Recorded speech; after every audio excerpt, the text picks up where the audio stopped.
ಗುರುಭ್ಯೋ ನಮಃ. ಇವತ್ತೊಂದು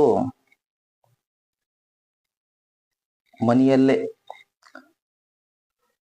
ಭೂತಗಳು ಪ್ರೇತಗಳು ಯಾರಾದರ ಮೈ ಮೇಲಿದ್ದರೆ ಅದನ್ನು ಯಾವ ರೀತಿ ಚೆಕ್ ಮಾಡಬೇಕು, ಯಾವ ರೀತಿ ಇಲ್ಲ, ಅದರ ಬಗ್ಗೆ ಮಾಹಿತಿ ಕೊಡ್ತಾ ಇದ್ದೇನೆ. ನಿಮ್ಮ ಮನೆಯಲ್ಲಿ ಯಾರಿಗಾದರೂ ಭೂತವಿದೆಯಾ ಅನ್ನೋದು ಹೇಗೆ ಕಂಡುಹಿಡಿಯಬೇಕೆಂದರೆ, ಮೊದಲನೇದ್ದು ಅಕ್ಕಿ ಕಾಳನ್ನು ತಗೊಳ್ಳಬೇಕು. ಆ ಅಕ್ಕಿ ಕಾಳು ಮುರಿದಿರಬಾರದು. ಆ ಅಕ್ಕಿ ಕಾಳನ್ನು ತೆಗೆದುಕೊಂಡು ಒಂದು ಬಿಳಿ ಹಾಳಿಯಲ್ಲಿ ಒಂದಿಷ್ಟು ಅಕ್ಕಿ ಕಾಳು ಹಾಕಿ,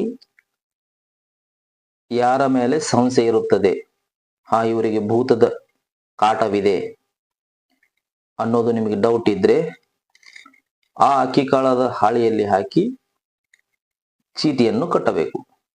ಚೀಟಿಯನ್ನು ಕಟ್ಟಿದ ನಂತರ ಆ ಚೀಟಿಯನ್ನು ಅವರ ಬಗಲಿನಲ್ಲಿ ಇಟ್ಟು ಮಲಗಿಸಬೇಕು. ಬಗಲಿನಲ್ಲಿ ಇಟ್ಟು ಒತ್ತಿಕೊಂಡು ಮಲಗಬೇಕು. ಸಾಯಂಕಾಲ ಟೈಮ್ನಲ್ಲಿ ಇದನ್ನು ಮಾಡಬೇಕು.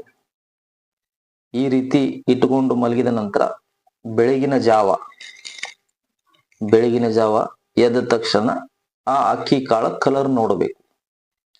ಯಾವ ಕಲರ್ ಆಗಿದೆ, ಏನಾಗಿದೆ ಅನ್ನೋದು.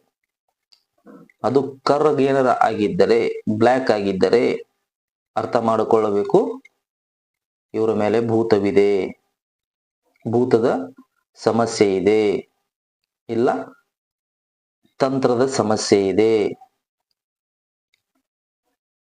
ಇತ್ಯಾದಿ ಸಮಸ್ಯೆಗಳಿದೆ ಅಂಥೇಳಿ ಅರ್ಥ. ಇದು ಮಾಡುವುದರಿಂದ ನಿಮಗೆ ತಿಳಿಯುತ್ತದೆ ಭೂತವಿದೆಯೋ ಇಲ್ಲವೋ ಅನ್ನೋದು.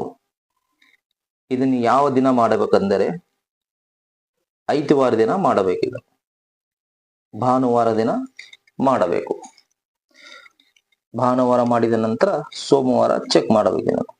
ಈ ರೀತಿ ಯಾವುದರ ಸಮಸ್ಯೆವಿದ್ದರೆ ನಿಮಗೆ ಆಟೋಮೆಟಿಕ್ ತಿಳಿಯುತ್ತದೆ.